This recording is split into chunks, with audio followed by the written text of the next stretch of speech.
Quiet on set. Picture is up. All right, roll sound. Rolling. Roll cameras. Cams rolling. And 3, 2. Hey everybody, what's going on? And welcome back to Hank's Think Tank. I've got David Mullane in sitting as a co-host today. Glad to have him in here. Good afternoon, David. Good. Thanks for having me. And I've got a good show for you here. We've got Janis Holt in, and she is a candidate for the Texas House of Representatives, District 18. And the primary is going to be March 1st, 2022. So this is more of a Meet the Candidate type podcast, and it's going to give you an idea to get a lot of information about her and where she stands on the issues, and we're looking forward to that. I want to give a quick shout out to Nathan McDaniel in her office for lending his assistance in putting this whole thing together and helping me out a bunch. Thanks, man. I appreciate it. Also, I want to thank our sponsor, FD Tactics. FD Tactics is a source for embroidery, screen printing, and first responder uniforms. They can be reached at fdtactics.com. Janiss has a very impressive political career starting in 2008. Janiss, why don't you tell us a little bit about yourself? Sure. Well, thank you, Hank, for having me here today. I'm looking forward to spending some time with y'all. When I got involved with Republican activities was back in 2008. And I just saw the need where we needed to make sure that our values were put out there, the Republican values, our strong conservative values. So I began working with our local Republican women's organization in Hardin County and joined there in 2009. And that was the beginning of it, actually. We formed a new club, and within 3 to 4 years, we had most of the county turned into Republican, and within 5 years, the whole county was, all the elected offices were Republican. So, that was important to me, and I wanted to make sure that the most conservative candidates were elected, and that's what we did. Wow, that's pretty cool. Mm-hmm. So, and you're from Hardin County, right? Yes, sir. And so, was that originally part of District 18? No, it was not. Actually, with this redistricting back when 2020, with the new census and the new numbers came in, Hardin County was then added into House District 18. We are currently in House District 19, which is Newton, Jasper, Hardin, Tyler, and Polk County. Okay. Our state rep is James White, and he decided not to run again. And so I began talking about that with my husband back in June, first part of July. And about the second week of July, we made the decision that who could run, who could be the James White for us in Hardin County, because we always had fine representation, good, strong, conservative representation. And so I finally decided that was me. It was going to be me. I know what I think. I know how I believe. And so there wasn't really a vetting process that I needed to go through. So there you go. Back in July is when I filed my treasurer's appointment so that I could begin actively campaigning. And so I haven't looked back since then. And then in October was when the redistricting finally was settled. And we realized that we were going to be put into House District 18. Now the shape of House District 18 changed just a little bit. Currently, it's Walker County, San Jacinto County, and Liberty County. But the new district, beginning in 2023, will be Hardin County, Liberty County, San Jacinto County, and then East Montgomery County. So that's including the area where you are here in the Splendora area. And it's a big footprint, too. It's huge. It is. It's huge. So, Liberty County being the largest county in the district now. Right. So has it been a little different, a little hard for you to get used to the new area and I guess get yourself known in that area? Well, I'm sure you're well known in Hardin and Silsbee. Yes, right? Absolutely. And I have, through my Republican activities, through the Texas Federation of Republican Women, I served as district director, and that encompassed this area. I also served on the State Republican Executive Committee with the Republican Party of Texas, and I represented Senate District 3, which was this area. So I did have people in this area that I know. Now, I didn't know them as well as I do in Hardin County, obviously, but it's been real fun getting out there and meeting the people and seeing, what their needs are and how I can best serve them. And what I found out is that those values of faith, family, and freedom are are consistent throughout this district, and those values run deep as they do inside my heart too as well. And so Right. I'm looking forward to going to Austin in 2023 and representing House District 18. Fantastic. Okay, so up to date, what would you consider to be your greatest accomplishment so far politically? Well, up to this date, and you didn't say 2023, so if it was then, I would say winning the House District 18 race. Right. But prior to that, I ran for school board. I serve on the school board in Silsbee. As a former teacher, I know the importance of education with our kids, and we have to guard that, and we need good, strong conservatives on our school boards. All you got to do is look at that debacle that went on in Virginia back in the last year in 2020 about how the parents were being shut out. We have to make sure that our children and the values that those strong conservative values are being heard in our school boards. And so I would have to say that that's one of the things that I have just really enjoyed over the last, I've been on the school board 8 years. I'm currently the school board president, and so it's important to me that we have conservatives there in order to make sure that the education for our kids is not laced with critical race theory or other theories that might, endanger our students and, their learning experience. Yeah, it seems like the ideas of society are changing a lot. Yes. With the implementation of critical race theory and Sure. things like that. Sure. Not so sure I agree with any of it. No, I know I don't. Okay.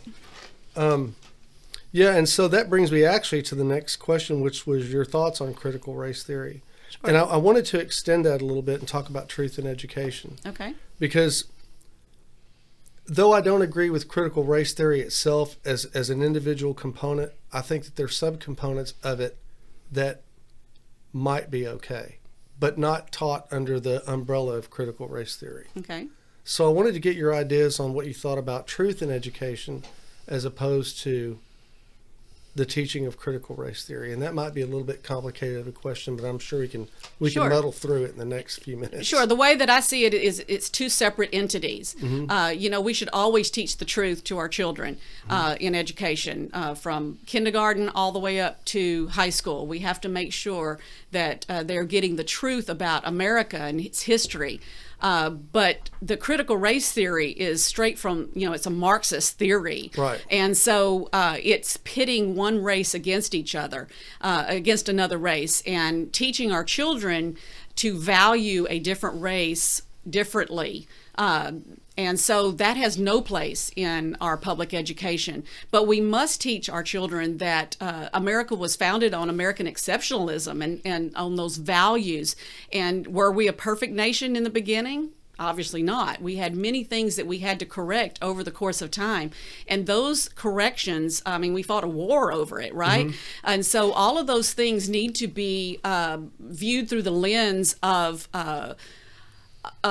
progressing through and making sure that that those values, those mistakes that we made were there, but we must correct those and to become that better nation. And so I think that that's the way that we must always approach our education experience. As a former teacher, there were many opportunities as I would teach in our social studies textbook. I would see where some of that would try to creep in, even through the text even. Sure. And so, you have to make sure that all races are valued and that we have come a long way. And we have to make sure that we continue to teach that to our children. Right, I agree.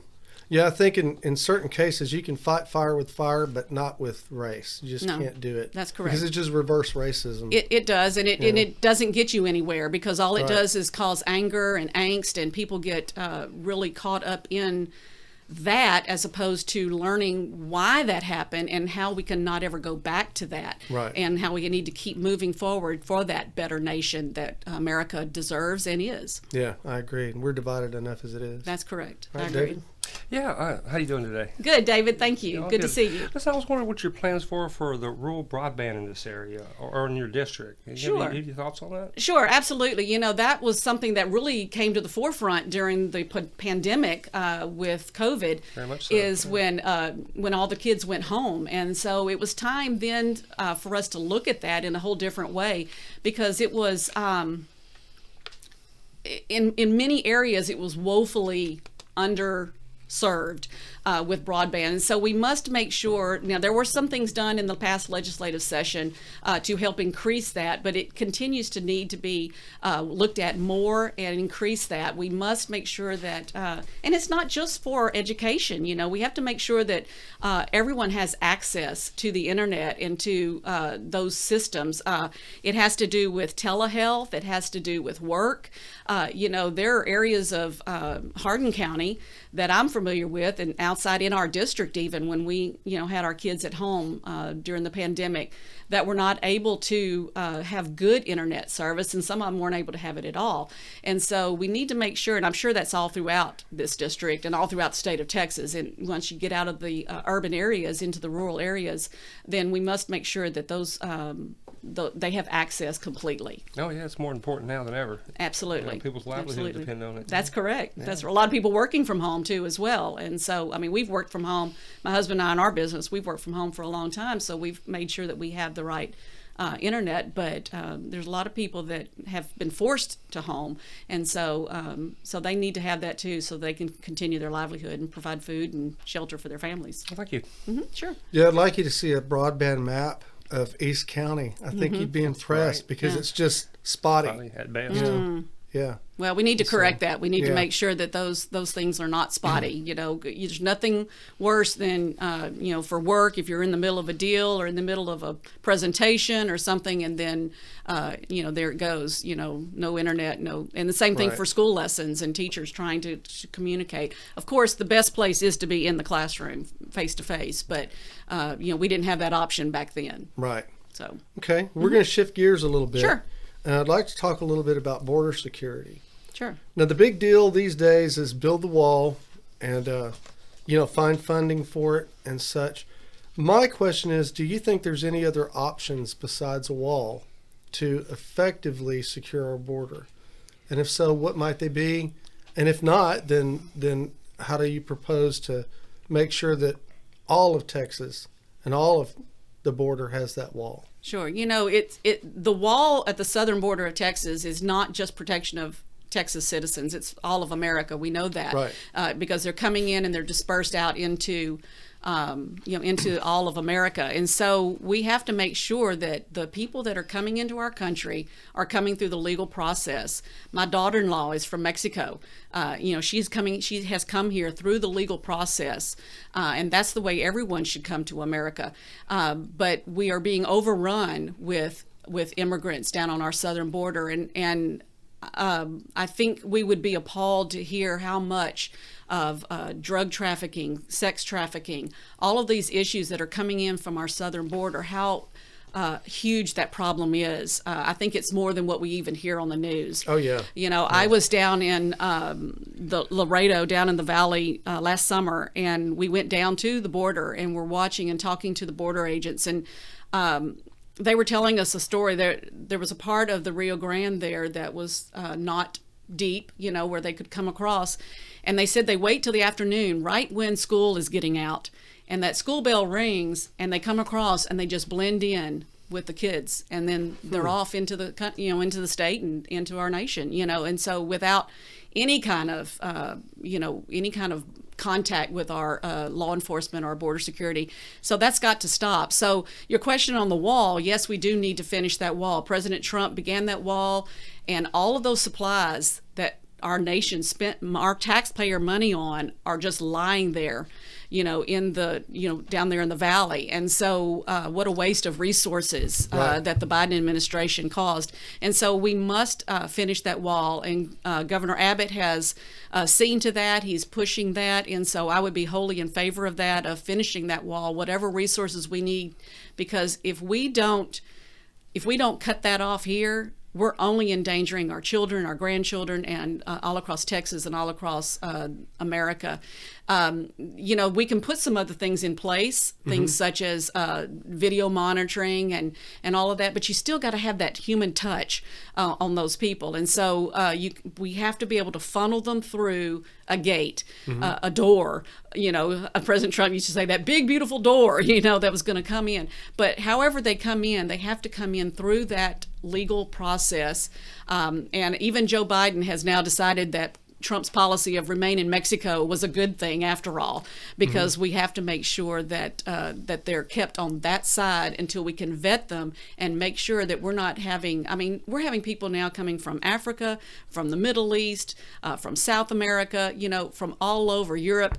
They're coming in. It's not crazy. just coming from the countries south of us. They're coming from all over because they see the opportunity, and we want this opportunity, the American experience. We want that for whomever wants to come in through the legal process. We want to welcome them to assimilate in with us and become Americans. That's the American dream, but we have to do it legally and do it the right way. Yeah, I heard 60 countries.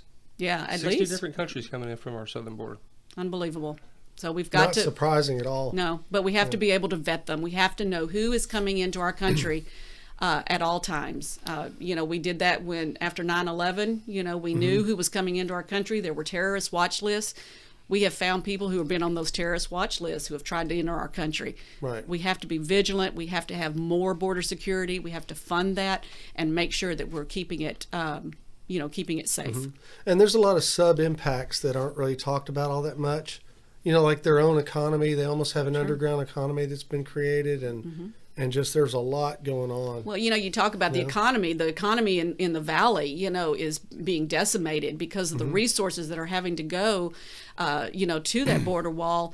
They don't have enough to go around. And so the economy down in our valley has really been hurting. And also the school systems. These kids, they go to the schools and there's not enough resources, to provide for that. The hospitals are overrun, so we have to make sure that, we're funding all of that. But the main thing is to stop that immigration and only allow those who are coming in legally to be able to enter into our country. Right. Do you know how much of the wall has been completed? I'm just curious. Well, I want to say it was about 3/4 of the wall was completed with President Trump. And so we have just begun to, get that going again. So I have not had a latest number on that. Yeah, I haven't either. I need what to do that some is. research on Sure. that. Yeah, I do too. That's great. Okay, David, you got the next one? Yeah, a moral.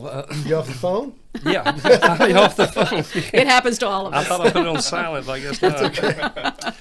Property taxes. I know on your campaign page you listed that you want to eliminate property taxes. Sure.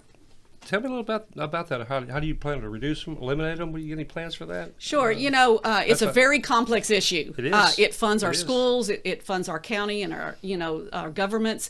And so you have to be able to have those funds, right? Sure, we have to operate that. So, but the property taxes have gotten so out of control over That the they last have. few years. The appraisal boards also, these appraisal boards are unelected by the population, Yes, sir. And they go in. What's their mechanism? How do they decide what it is that value is? What no one knows. And so my answer is kind of two-part.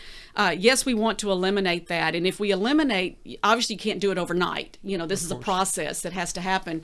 But to go to some sort of a consumption tax that spreads that off a little more fairly across the population, so that everyone can contribute to that tax fund. Tax fund's probably not the right word, but to that, to the fund that would finance the governments and the schools. And so, but like I said, that's a process that will have to happen. And so we have to make sure that those unaccountable, unelected appraisal boards have some sort of accountability too. So I would like to see some legislation for that right away. That was what I would propose right away, is that we have some kind of an oversight to those appraisal Right. boards. Those people are elected by the government, by the local governments, by the school boards. We had someone that with our school board that we proposed to put on the appraisal district, but after that, we have nothing to do with it. We have no say so. We have nothing. And so, so that's part of the process as we determine and work with the other legislators to try to have a more fair tax. You've heard fair tax, consumption tax, all of those. Some of those things have been proposed. But we need to fine tune it, and 2023 has to be the year that happens. It really does. Now, see, I really like this idea because I haven't heard of appraisal reform yet. No, And so appraisal reform is a good idea. It is. It is. But on the other side of that coin, that sounds like a really tricky piece of legislation to even begin to write. I mean, before I agree it even with went you. to jurisprudence, Yeah. how would you even begin? I agree on with that. appraisal reform, it'd be tough. But it can be done. But it can be done. We have oversight of so many commissions and boards all throughout the state of Texas. I serve on the Right. State Commission on Judicial Conduct. We have there's oversight mechanisms there things that we have to do and answer to the legislator. So there that can happen. It just would be it's not something easy, but you know what? That's what we go to the legislature for, is to tackle these and make these tough decisions that will benefit. I mean, this group of people decide our value of our home. The value of our home went up over, I think it was like $60,000, over last year. Ours went up a lot too. Yeah, and so it's like, how, why? I mean, you have the mechanism to go and protest. Protest, yes. But not everybody gets that reduction, Right. So we have to do this because people are hurting, and they don't really truly own their home. No, you feel like you're a renter. That's right. Yeah. You're a perpetual renter That's here correct. in Texas. And That's correct. the home values keep going up and the rent keeps going up. That's correct. But we do have to fund these programs, our governments and our schools. So there has to be an answer for that, and that's one of the things that will be one of the main things that I'll be doing when I get there. Yeah, it's going to be a tough. Good luck. I hope you tackle it. That's right. That's right. Yeah, we'll have to have you back on after you accomplish that. All right.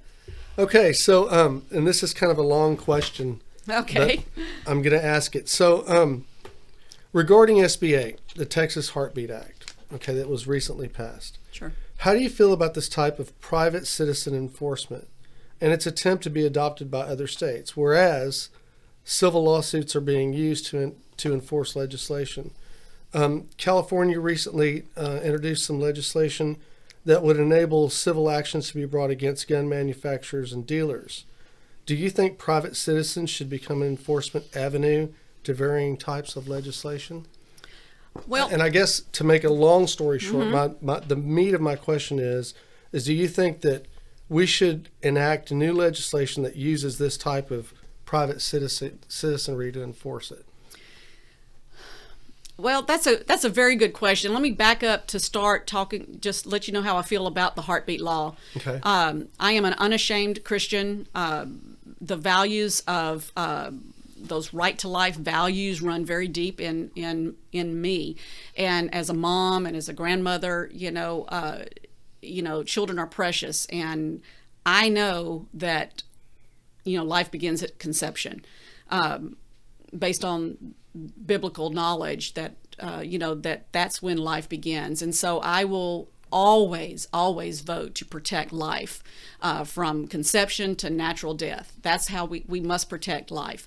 And so when this bill came through, I was so excited. It is the most conservative, the closest we've ever come to protecting life. It still is that 6-week mark, but to have that heartbeat, to be able to hear that heartbeat can change the mind of a mother. I remember the first time I heard the heartbeat of my children, and that was 40 years ago, but that sound just, you become a mother, really. It becomes really real at that point. I'm sure. And so protecting life is at the forefront of everything that I believe. And so when this act came about, this bill was passed, I was very excited to see that. And then it had that mechanism that you were referring to about the citizen reporting on the heartbeat. If they see a violation of that. And so I think it's an important step for us to know when there may be an abortion doctor performing abortions. There may be a circumstance where a young mother may have access to those services. And the only way to know it is through citizens, to be able to report that. So I don't really have a problem with that. I think it can be misused, just like everything can be misused. Right. So we have to be very careful when we do something like that. But for instance, I was talking to a friend of mine the other day who works in a pharmacy, and she was telling me about a drug that, and you've probably heard of things like this, drugs that if you're pregnant, you're not supposed to touch it because it could cause injury to the baby. Just even having it on your fingertips or inhaling. Yeah, I've heard of several things things like that. And she said that she's worked at this pharmacy for 9 or 10 years, and they had one bottle of this drug in their pharmacy for 9 years until the heartbeat law went into effect. All of a sudden, they have a shelf full of this. Now, you can put 2 and 2 together. So they're being prescribed this drug. They don't need it for its original purpose. Right. But it can cause an abortion, cause them to self-abort. That's horrendous. Yeah, it is. Horrendous that opportunity is happening. Oh, wow.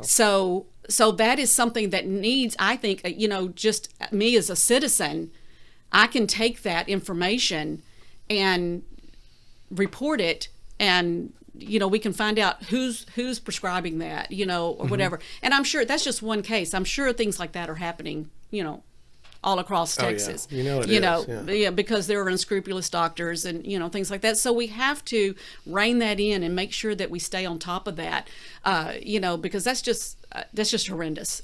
So anyway, I hope that answered your question. Yeah, I think that pretty much has it covered. David, do you have anything else? No. How's the campaign going? It's going well. Thank you for busy? asking. Very busy. As I travel across the district, it's so enlightening to see the people and to see, what it is that means something to them. And, what I have found is that they just care about their families, they care about God, and they care about their country. And they just want somebody that will represent those values. And I believe that I am that person. I believe that I best represent that, because I'm not just your run-of-the-mill Republican. I'm not a Republican who says I'm conservative. My record speaks for itself. I have had years of grassroots experience, yes, you do. Fighting for these values. The incumbent recently scored on the Texas Values Action scorecard. He scored a 65%. 65%. That's not someone who has faith, family, and freedom in the forefront of what they're making their decisions on. And so, some of those, and that was really why I really decided to run. I was frustrated by, seeing Republicans siding with Democrats in Austin, and seeing our taxes going up and up and up. I was frustrated, just like the people that I'm talking to all across the district. They're frustrated. Yes, they are. And they want someone who's going to be there for them, and someone who's going to take their values to Austin and not be swayed once you get there. We were talking on the way over here. I was talking to a friend, about how when politicians get into office, things change them. That's not who I am. I am who I am. I've been voting Republican since 1980. I voted for Ronald Reagan, when he first ran for office. This is how political I am, how Republican I am. I have 2 children that I gave birth to. My husband has 2. We have 4 altogether. But when I gave birth, my daughter was born the week Ronald Reagan did his inaugural speech and was inaugurated. And then 4 years later, my son was born on election day when Ronald Reagan won the second time. So they're my Ronald Reagan babies. I voted on the way to the delivery room that morning, Wow. So those conservative values run deep within me, even though this area, Southeast Texas, was highly Democrat. But the values of the Democrat Party back in the 60s and the 50s, are not the values of the Democrat Party today. Right. And so, we must preserve that. We cannot be a purple state. We cannot be a blue state. As Texas goes, so goes the nation. You've heard that before. Yes, and we have to fight every day to make sure that those values stay strong in Texas. And that comes from having strong leadership. The electorate in House District 18, they will see me. They will know who I am. James White, my current state rep, was a wonderful example of that. He was everywhere. And so that's what I'm hearing, that they want to see their representative and know that they're on the ground, being there when we need them. And so that's the kind of representation that I will provide. That's great. That's great. It's interesting. My co-host, we had a conversation recently, Mark Hogan. He said, Hank, when are we going to have a Democrat on? I said, good luck finding one in Montgomery County. Well, and there's not even a Democrat running for this race. Right, and there's several races that there's no Democrats running. Yeah, that's right. This district is about 87% Republicans. The voting records of this Right. district. So I can't imagine a Democrat running. I mean, they run might away. put somebody on a name, Maybe but, for practice. Exactly. it. But it is it is up to us. And House District 18 is a wonderful place to live, raise a family, go to work, and so I'm looking forward to representing them. Fantastic. Okay, so for the voters out there, how can they find out more about Janis Holt? Absolutely. Well, there's a couple of ways. Well, actually 3 ways. Actually 4 ways now that I'm thinking about it. But the number one way is to go to our website. It's www.holtfortexas. That's HOLT, holtfortexas.com. And then you can also follow us on Facebook at Holt for Texas. And then through the website, through the Facebook page, you can contact us. You can call us. I have my phone numbers there. You can call me directly, or you can email me at janice@holtfortexas.com. I'll be happy to answer any questions. We've got signs. We've got flyers. We have all kinds of information. But the number one way is to meet with people and talk with them one-on-one. And that way, that's how you convince people. That's how you share your values and how you can differentiate yourself from the others in the race. And then everybody just get out on Election Day. Valentine's Day is the first day of early voting. I know. That's crazy. So I'm going to need a little love on Valentine's Day. And, we'll get people out to vote on February 14th and going on into, and then Election Day on March the 1st. Okay, fantastic. All right, guys. Well, there you have it. This is Janis Holt, and she's running for House District 18. And it's going to be a good race. And I wish you all the luck in the world, Janice. And good luck. And Thank I look you. forward to seeing you win this one. Thank you. Thank you so much. Appreciate it. So, guys, make an intelligent decision. Don't just go out there and vote for a name or vote for a color or sign or slogan. Watch podcasts like this. Go to websites. Go to Facebook. Ask questions. Get answers. And vote according to what you think is right. And that's what we want you to do. That's why we're doing this. That's why we're here. So, for David Mullane, I'm Hank Vatt. This Thanks, is guys. Hank's Think Tank, and we're out. You did.